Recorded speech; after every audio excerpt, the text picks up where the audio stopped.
Good evening, everyone. Today is our next stream about the forthcoming Israeli election. And if in the previous stream I dealt with the main issues of the domestic policy, here today I will talk about the main issues related to the campaign about the foreign policy and security. So I will briefly describe a few issues arising out of this campaign, and then I will have a conversation with Alex Grinberg from Jerusalem Institute for Security and Strategy. And first, one general observation. Usually, the rule of Israeli politics and the rule of the Israeli election is this: that the right wing prefers that the focus of the campaign will be on foreign policy matters, whereas the left wing prefers that the focus will be on the domestic policy matters. And the reason is that generally, at least in recent decades, the public trusts the right wing more on questions related to foreign policy.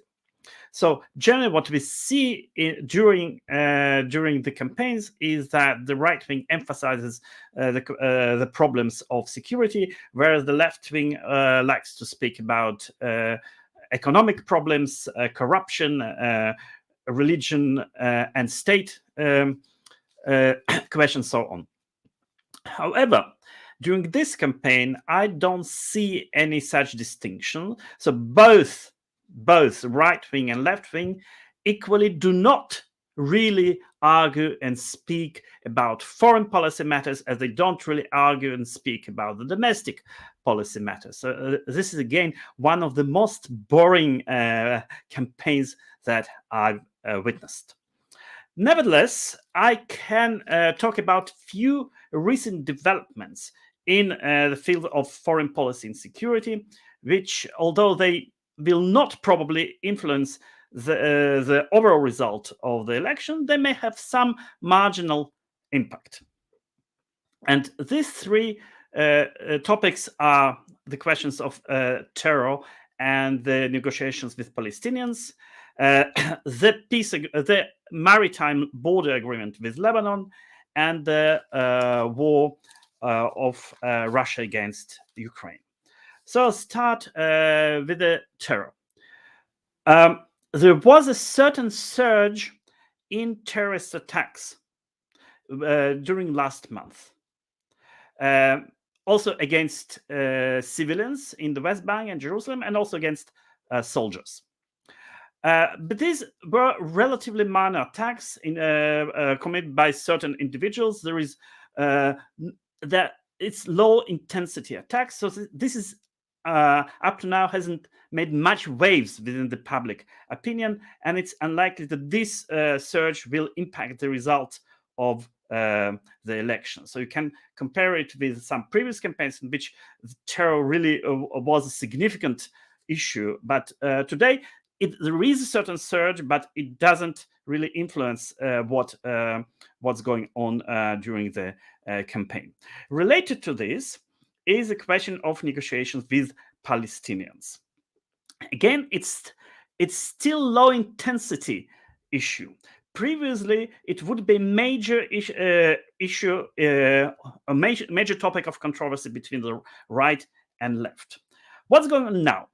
During the last months, the current Israeli government, current Israeli coalitions made some advances toward the Palestinian autonomy and its leader, Mahmoud Abbas. If the previous Prime Minister, Benjamin Netanyahu, tried to sideline the Palestinian autonomy and Abbas, and he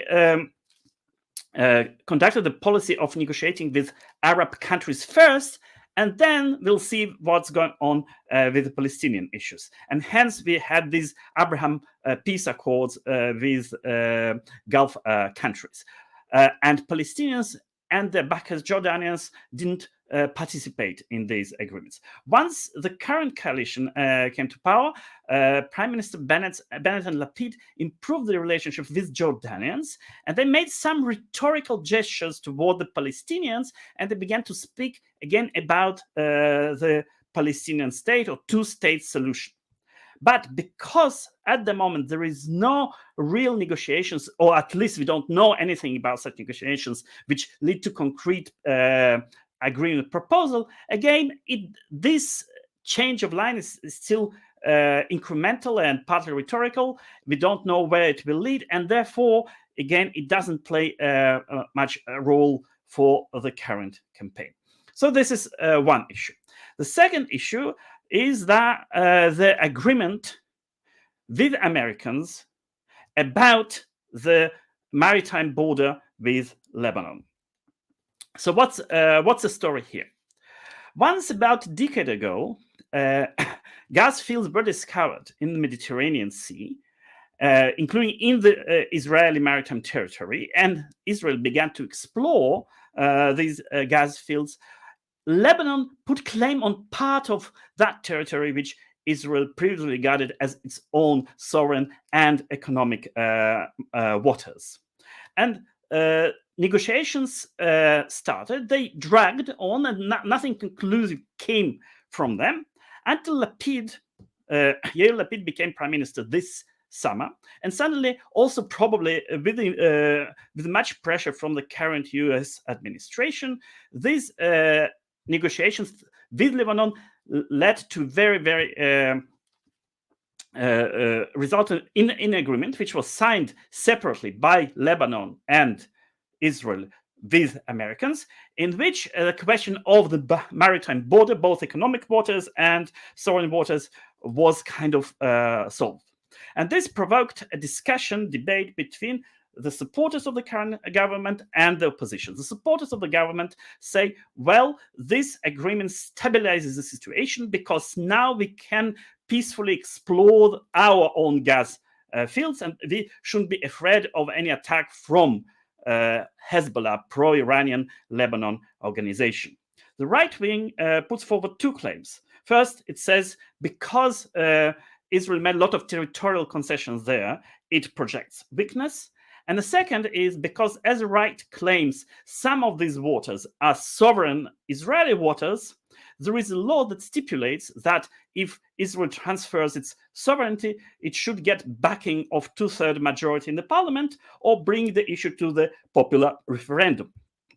The right wing appealed to the Supreme Court, but the Supreme Court ruled that in this case, the law of the referendum doesn't apply, that the government is allowed to sign this agreement. We don't still know the arguments of the court. We will see when it publishes it. It will be interesting to read it. But at the moment, this is a situation. Again, there was much discussion about this topic during last month, but again, very skeptical about whether it will lead to some changes in the opinions of some voters and will lead them to swap political camps. Okay, the third issue is the war between Russia and Ukraine. Although this war doesn't directly touch on Middle East issues, doesn't directly touch on the Israeli security, although it may later touch on it, especially because of the Iranian involvement. This issue is of importance to at least one segment of the Israeli population, which is Soviet-born Israeli citizens. And the public opinion within this segment is overwhelmingly pro-Ukraine, regardless of whether a certain person was born in Ukraine, Russia, or some other republic of the former Soviet Union. It's not necessarily that it should be so. For example, as far as I know, if you look at Germany, we have here very strong pro-Putin and pro-Russia sympathies among the Russian-speaking population in Germany, but it's not the case in Israel. So most of the Russian-speaking Israelis support Ukraine. Actually, paradoxically, it's actually among those who are Israeli-born Israelis that anti-Ukrainian sentiment is more salient, partly because of historical memory. Nevertheless, this is also not a major issue in the campaign, because there is no really division between different political camps with regard to the policy towards this war. all major politicians in all camps, right wing, left wing, advocate kind of a very cautious, neutral position towards this war. But there is some impact on political margins. So there may be some influence, and if it's a close election, it also may influence the result of this election. One is the party of Viktor Lieberman, who is backed by many, especially elderly former Soviet immigrants, whose position toward this war was regarded as someone more pro-Putin. And therefore, there were at least some, we don't know how many, but there were some committed voters of Lieberman who moved away from him. On the other hand, Yair Lapid, the current prime minister, voiced some strong support for Ukraine, although he didn't move far beyond his declaration. But Lapid and Lieberman belong to the same coalition, so probably those voters who don't want to vote for Lieberman, they will vote for Lapid. Although there may be some voters who previously voted for Likud, and because of Lapid's more pro-Ukrainian position, they would vote now for Lapid. So these are three main issues. None of them is really significant for the results of this campaign, but that's, as I said, this campaign is perhaps one of the most boring election campaigns that I've witnessed in Israel. And now, I'm glad to introduce Alex Grinberg, who is an expert in Jerusalem Institute for Strategy and Security. And I will talk with him about some issues. We'll try to understand them in depth, those issues that I mentioned. Good evening, Alex. Good evening, Ephraim. How are you? I'm fine, thank you. So you actually you deal a lot with questions of strategy in the Middle East, also energetic security, and you also some of your research concern also the East Europe, especially in this aspect. So I would like to talk with you about these two last issues which I mentioned. One of them is Lebanon agreement, and the other is Israel and Ukraine Russia war and the security implications of this conflict for us. So let's start with Lebanon agreement. Maybe you could just briefly explain how you understand what is in this agreement, because the government was not really forthcoming about the details of this agreement. What do we know about this? Oh, it's first of all, I think that though many details were not released until recently, they exist both in Hebrew and English. There's a draft of agreement that can be consulted online, and I think that everyone who really wanted to delve into the details could do that.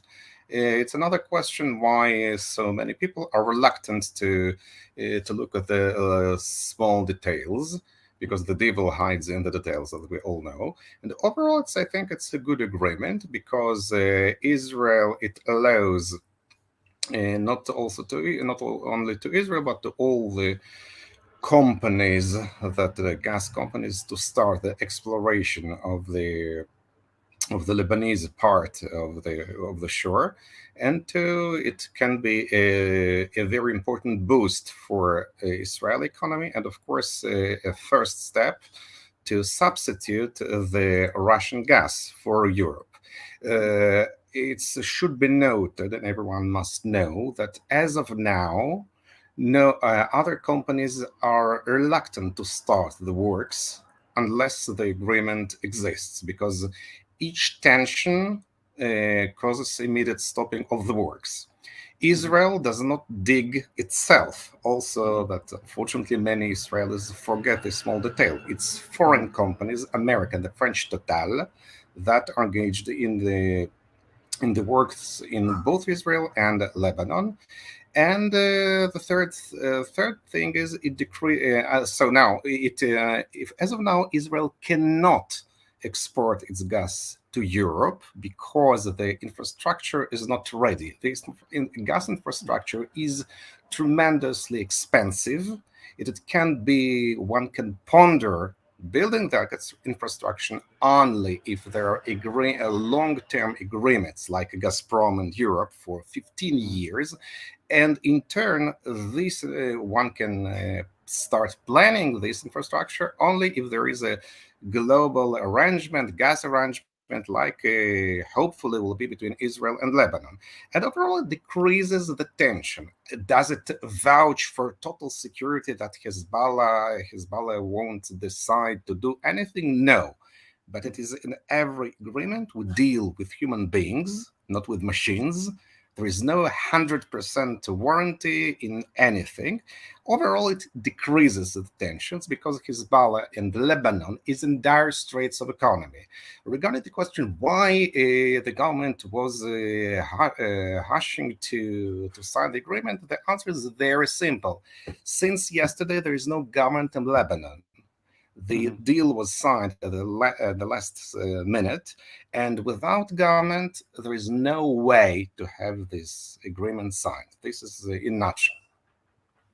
Do you think that the attitude to this agreement among the Israelis is very much influenced by the current election campaign? If it was signed like in the middle of the when no election outside, then the result, the dynamics of the discussion would be different. So, do you think I'm certain, 100% certain that you are right. This is the reason.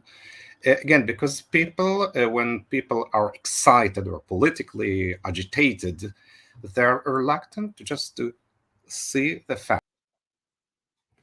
Okay, Alex just disappeared. I hope he will be back.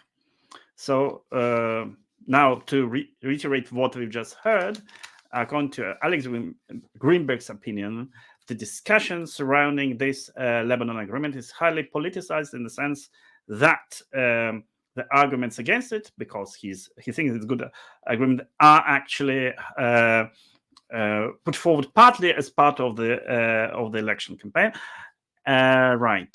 Welcome back. Yeah, welcome. So this is the reason, because again, it is noteworthy that the process of the work over this agreement started already in 2011.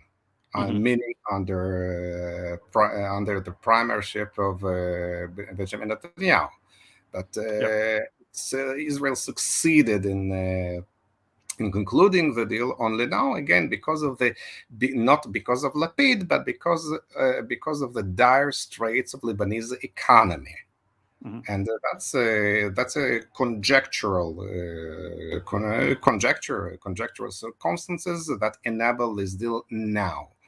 And of course, there are also many other advantages. For example, the agreement clearly states that Lebanon will not be able to launch a new litigation regarding line number 29. This is the dispute between Lebanon and Israel.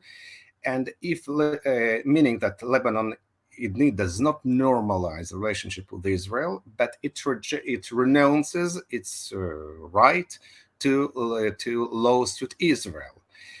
And America is recognized by both parties as the only mediator, meaning that Russian companies will not be allowed to take part in this gas exploration. So it is very comfortable for Israel and for everyone else, save, of course, Hezbollah and Iran. What about the publications about the connections of Total in Russian gas industry?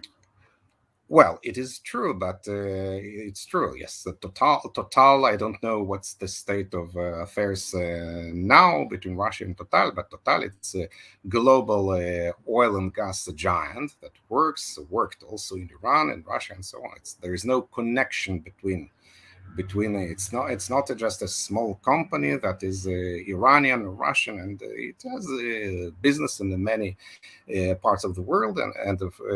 But what is important to our purpose is that the deal clearly states that Total will pay 17% royalties to Israel for the usage of the Kana Kana shelf, sure, and so on, so on.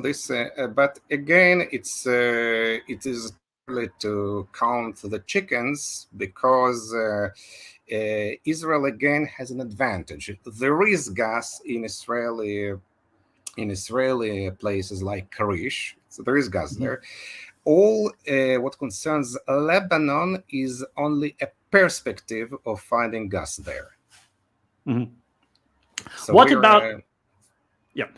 What about the opposition's claim that actually the agreement materialized because Israel actually agreed to give up on almost all contested territory?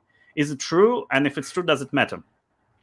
No, again, it's not true. It is true that Israel gave up Kana and some kilometers. It's true, but there is international dispute between Lebanon and Israel. Okay, which is the subject of the dispute and the litigation. It's not recognized by anyone. So Israel claims the Kana belongs to Israel and vice versa. So Israel did recognize Lebanon's right to explore. Again, it is not about border demarcation, contrary to some interested parties want to create an impression that they want to create, both in Israel and Lebanon, each one of his own reasons. It's about, if I can put it schematically, let's put aside the normalization, state of war, borders. It's about ad hoc agreement to start the works because it's interest of all the companies there because they are not ready, as I said, are not ready to start the works before they have agreed. And the second point is that there is a difference that again, unfortunately, too many people don't want to hear.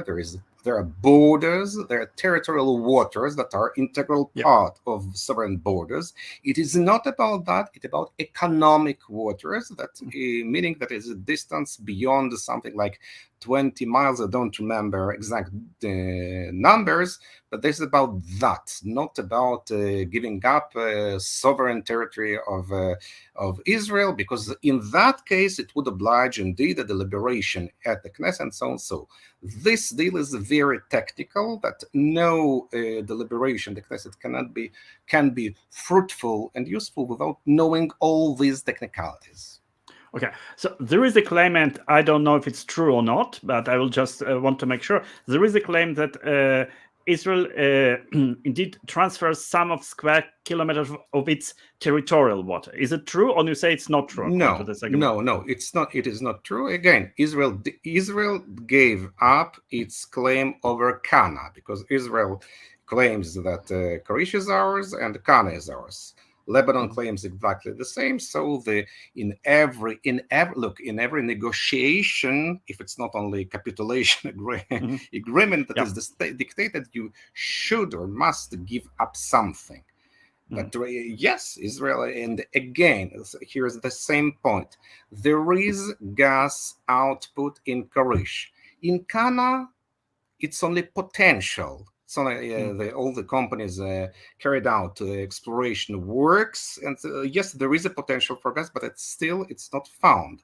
So it is Israeli calculation says that it's worthy to give up Kana, that we don't really know what is there, to start the works and to earn, and so that it be a win-win agreement. Okay, so now it's clear. Let's And move then the to second, yeah, very important, there yeah. is a security agreement.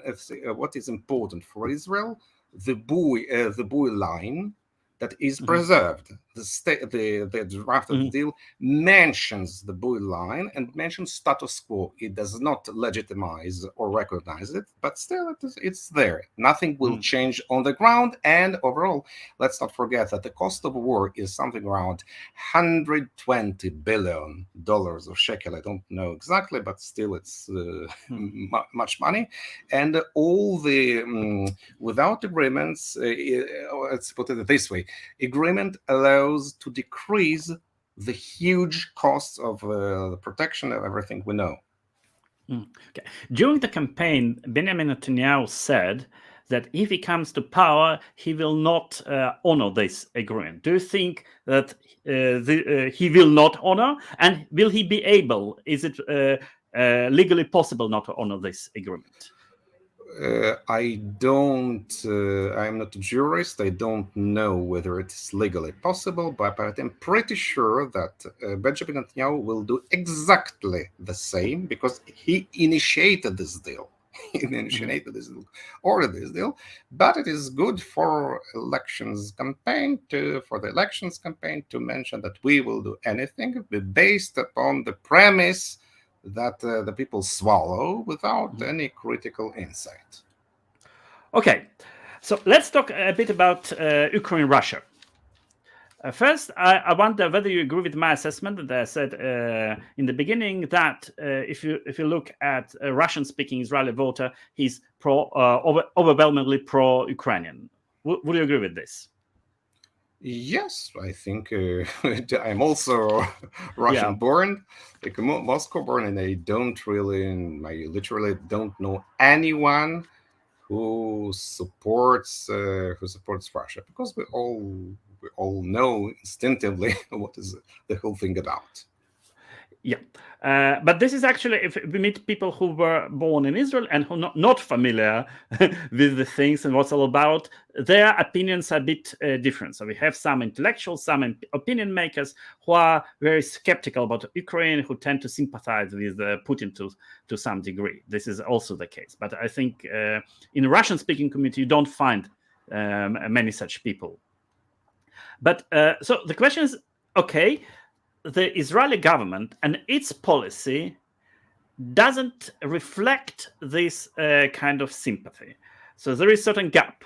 Or is it just like what is on the surface? Does Israel actually help more than it appears to help? I think that everything is correct. This is a mixture of motives and reasons. First of all, I think the Israeli government, like any other responsible government, holds in mind a raison d'etat of the state of Israel. It's the government of Israel is responsible for the lives of the Israeli citizens, Jewish and non-Jewish alike. The second thing, if Israel, I'm sure that Israel helps Ukraine more than it talks about, and it's good to do so because I don't think it's a smart thing to discuss Israeli military help to Ukraine in media or a public show. It won't help much Ukraine, but what will only harm it. And there are many things that can be done, and I believe should be done more. Yet, let's remember the most important thing before we start all this discussion.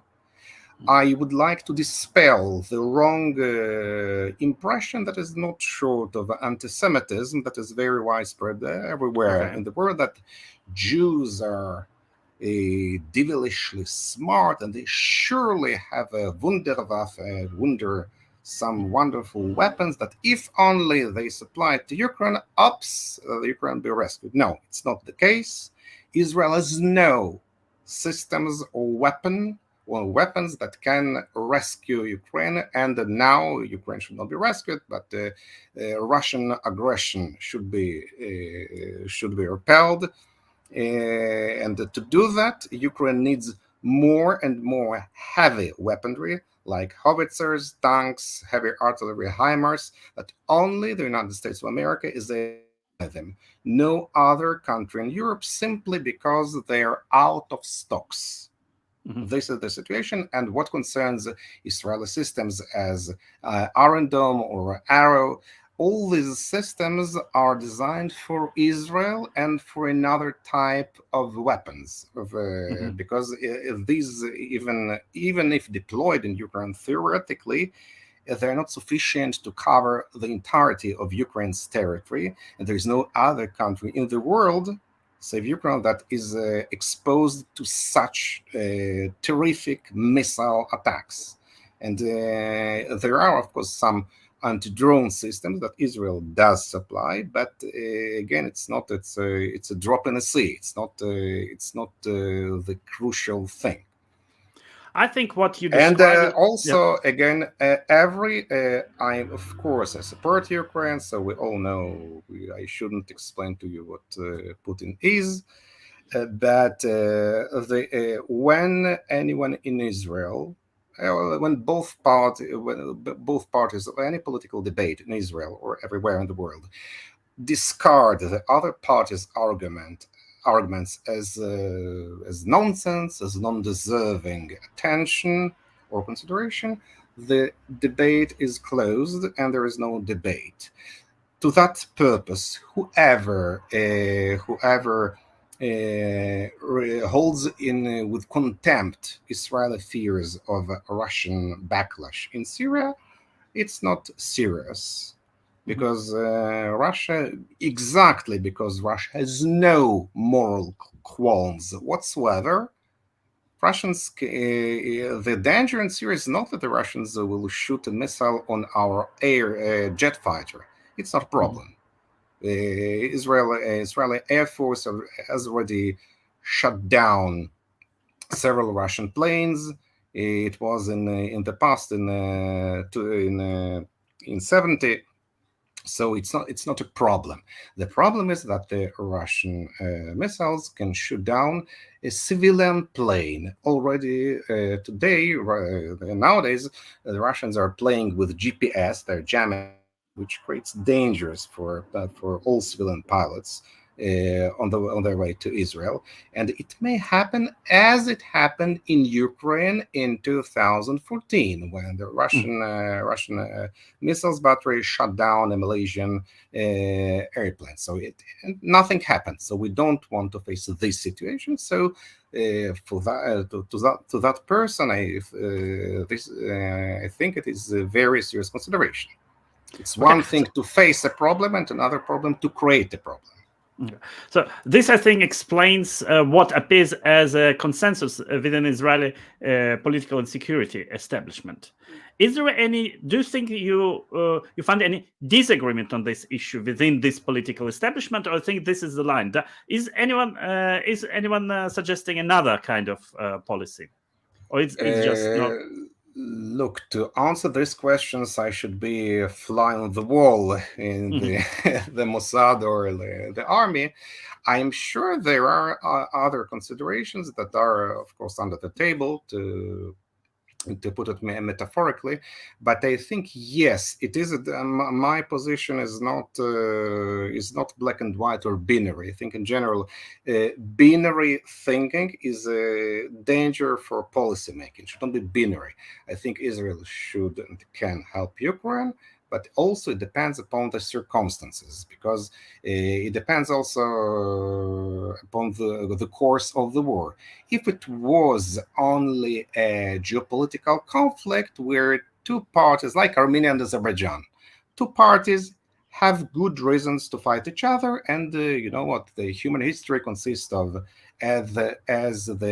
of conflicts, as the great French political thinker Julien Freund taught us, the word is polemic. It consists of conflicts. So unless a party does not perpetrate war crimes on a large scale, it's okay. Sorry for that cynical saying. But the issue is that this war is not a geopolitical conflict because it is clear that Putin's objective has been and remains the destruction of Ukraine as a sovereign state. It's not about a conflicts or territorial contentions and something like that. And of course, the scale of Russian war crimes against the Ukrainian civilian population also has its role in the decision of other parties to help Ukraine. Your assessment, according to your assessment, after the election, will there be a change in Israeli policy? And will there be a difference if the current coalition continues or Benjamin Netanyahu comes to power? I don't think so because it's about finally it's about common sense, I believe. just as let's say that, well, based on my experience with the Arab world and Iran, you can see that over the years, the Israeli security establishment and the consecutive Israeli governments finally they take a decision judging two or two and a half, and at best three options that none of them is really good. As Raymond Aron used to say, the choice in politics is usually between bad and worse. So, and also that case in Ukraine. So, I believe that the Israeli government, no matter what it is, okay, unless Ben Gvir is prime minister or Zahava Galon is a prime minister, so I don't expect drastic drastic changes. Well, yeah, they will actually, do what is. yeah, actually, for the benefit Yeah, of our that's viewers, I will just say, because we talk about elections, that these are probably the only two politicians who spoke both for increasing Israeli support for Ukraine. Both Galon and Ben Gvir made statements in this respect. Yes, so this they will do what is possible, and of course, what is also important, the American reaction or the Western reaction. And here again, here of course there will be more deliberations. For example, we should never forget. Again, people are aware of anti-Semitism. It exists. For example, you say that no, I don't see any European country that is neither France nor Germany are eager to fight Russia or to help more actively Ukraine. But Israel is always expected to do more. Where is Ukraine and where is Israel? And we all know that the more there's also other consideration of anti-Semitism, meaning that if there is a conflict that we as Jews and Israelis are not directly involved therein, so it is smart to keep a distance from this conflict, because we know that when Jews are involved, the Jews are always to blame for, like, this Russian poem by Guberman. Jewess shot the leader, and the Jewess is to blame that she missed the shot. So I don't say that Israel, again, I don't say that Israel should not help Ukraine because of these anti-Semitism considerations, but they do exist. They're also a part of, when Israel wakes up its reaction, it's also a consideration. For example, even today, you can see here in Europe, here and there, that in fact, because Israeli defense industry gains a lot of money against the backdrop of this war, so you know who is to blame for the war. So we should be cautious. Okay, so I think what you just described is basically supported by the majority of the Israeli electorate in both political camps. So that your position reflects the opinion or the public Yes. opinion in Israel, I think. Yes, but to this regard, that's I think it's necessary to outline the difference between Putin supporters in Europe and in Israel, because in Israel there are no real Putin supporters. It's more about people who, let's say, not who are not so knowledgeable to say the least about international problems. It is not a conscious Putin, like what we can see in France, where the French far right, le Front National, also far left, the Mélenchon, there are people, unofficial of course, who really support Putin, really love Putin, or people who seriously believe that there was a genocide of Russian speakers in Donbass, and so in Israel, there is no camp of Putin supporters in Israel. There are people who, for example, who asked me seriously that what we would have done if we faced NATO deployment of forces, so on. So these people simply don't know what it is this whole thing about, and so they take Russian how to say that propaganda for its face value. Yeah, I completely agree with you in this respect. I think we covered the main topics. So thank you. Grateful that you agreed to come here and enlighten us. And Thank you for inviting me. yeah, and have a nice day. And tomorrow we'll talk about. We'll try to summarize the election so far and think about what the results may be. Thank you, Alex. Thank you, Ephraim.